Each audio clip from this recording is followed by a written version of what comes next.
安踏的欧文一代在2024年绝对可以算得上是一个现象级别的产品，出色的外观、过硬的实战性能，再加上欧文这一个强大的个人 IP 加持，发售之后就一直处于一个供不应求的状态。在出了好几个配色之后，大家才能以一个不错的价格买到这一个鞋款，热度是真的高。而在今年年初，在2代即将来临之前，安踏推出了这一个开旺的团队版本。开旺 Team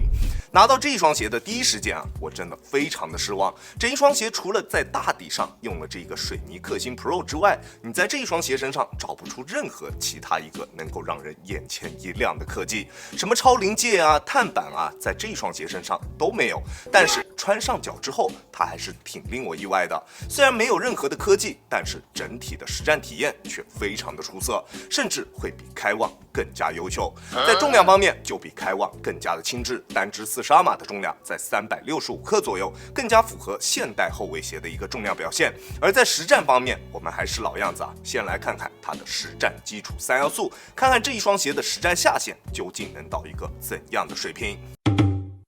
在抓地方面，它的整体表现还算不错，在干净的室内木地板上面可以做到想停就停，指哪打哪。但是如果场地上面有灰尘，就需要我们不断用手去擦着鞋底，才能保证脚底下有够用的抓地力。在吸灰方面的表现只能算一般般，不是特别的出色。当然毕竟这双鞋用的是水泥克星 Pro 这一项大底科技，所以它的定位应该会更加偏向于外场一些，对吧？那如果穿它在一些水泥地或者是粗制的那种塑胶场地上面使用，那它的抓地力就不会有太大的问题。但是如果是那种灰尘比较多，而且表面又已经被磨得比较光滑了的那种环氧树脂场地的话，那它的抓地力应该就会不太够用了。所以兄弟们，如果你们想要选择这一双鞋在这之前先要考虑好自己打球的环境是不是适合这一个鞋款，好吧？我还是更加推荐大家在室内干净的木地板上面，或者是粗制的塑胶地以及水泥地上面建议使用。而开旺 Team 这一双鞋身上唯一拿得出手的这一个科技，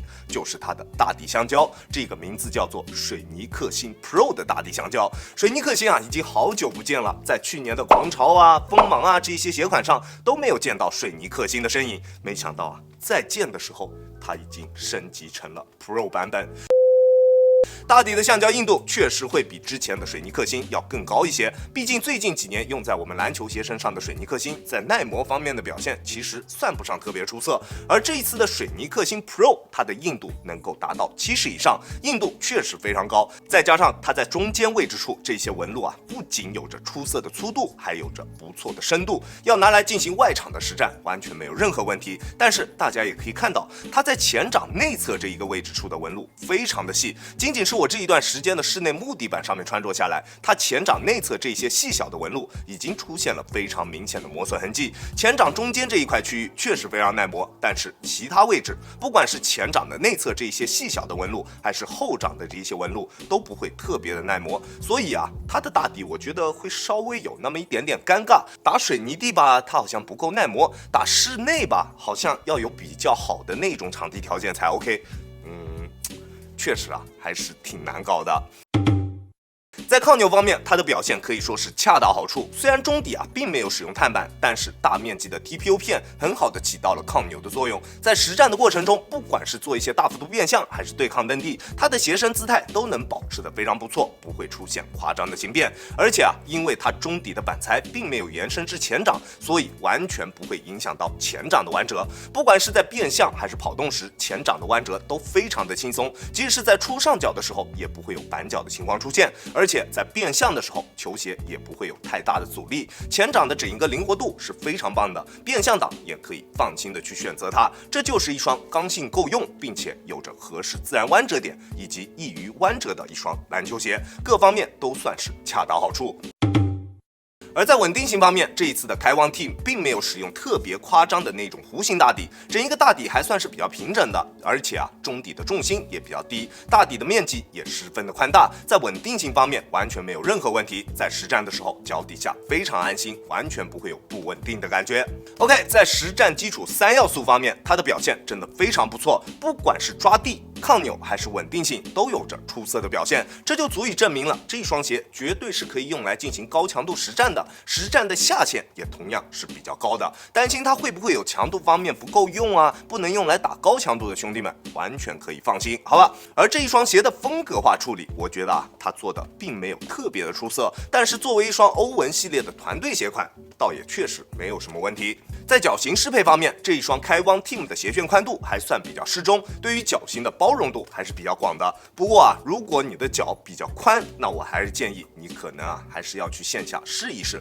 再决定是不是要去购买这一个鞋款，好吧？而正常脚型或者是脚型偏瘦的兄弟们，如果你们要去选择这一双鞋，在尺码的选择上，我建议你们可以比平时选小半码。我平时耐克穿42.5，李宁穿42，之前我安踏大部分的鞋款都是选的42.5，而这一双K1 Team 选择42，反倒会更加合适一些，大家可以适当参考一下，好吧？而在选择了正确的尺码之后，它确实能提供给我们非常不错的包裹体验。低帮的鞋身加上7对鞋带孔，并且在中间位置处还加入了一对 Honey Slime 的动态鞋带孔。拉紧鞋带之后，鞋面能够很好的包裹住我们的双脚，并且得益于它厚度不错的鞋舌以及内部填充，球鞋前段的热熔鞋面也是这种偏软一些的材质，鞋面与双脚会有非常高的贴合度，双脚在鞋内不会有太多的多余空间。而且因为它的热熔材质偏软，在舒适度方面也完全没有问题，即使是第一次穿也不会出现这种弯折点卡脚或者是鞋面磨脚之类的舒适度方面的问题，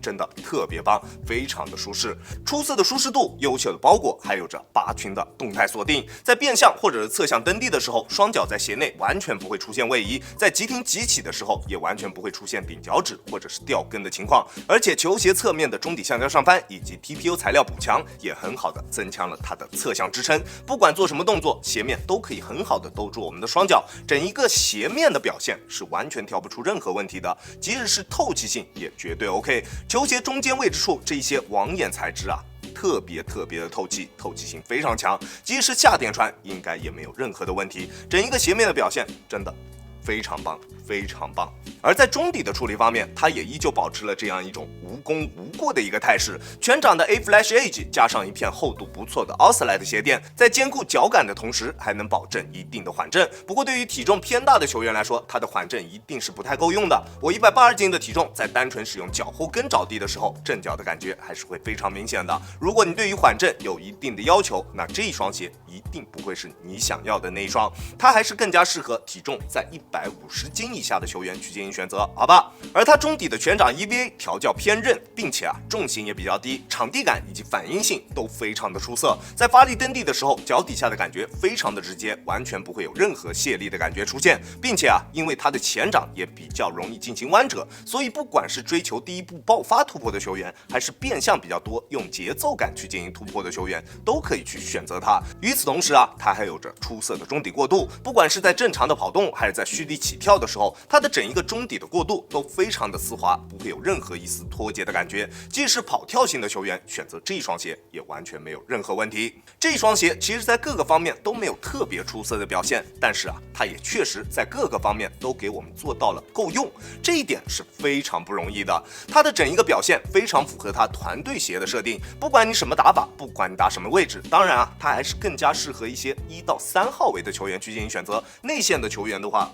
我觉得缓震会不太够用。而如果你就是1到3号位的球员，不管你什么球风，选择这一双鞋都会得到一个比较不错的实战体验。这一双鞋没有一个特别明显的短板，同样也没有一个特别能够让人眼前一亮的特别拔群的优点，这就是这一双鞋，这一双K1 Team 的魅力所在。当然现在它400多的价格确实是偏贵的，如果后续的价格能够降到300以内，甚至是到一个200左右，那这一双鞋一定会成为那个价位段的王者鞋款。虽然它没有特别出色的配置，但是它的实战性能真的非常的均衡，这就是一双在每一个方面都给你做到75分甚至更高的这样一个鞋款，真的非常棒。 OK， 这就是本期视频的全部内容了，再次感谢大家观看本期的亚当球鞋。如果你觉得我的视频还有点意思，欢迎大家在各大平台搜索亚当球鞋找到我，记得要点击关注这会对我有非常大的帮助。好了，那我们下期视频再见吧，大家有空来做 Peace。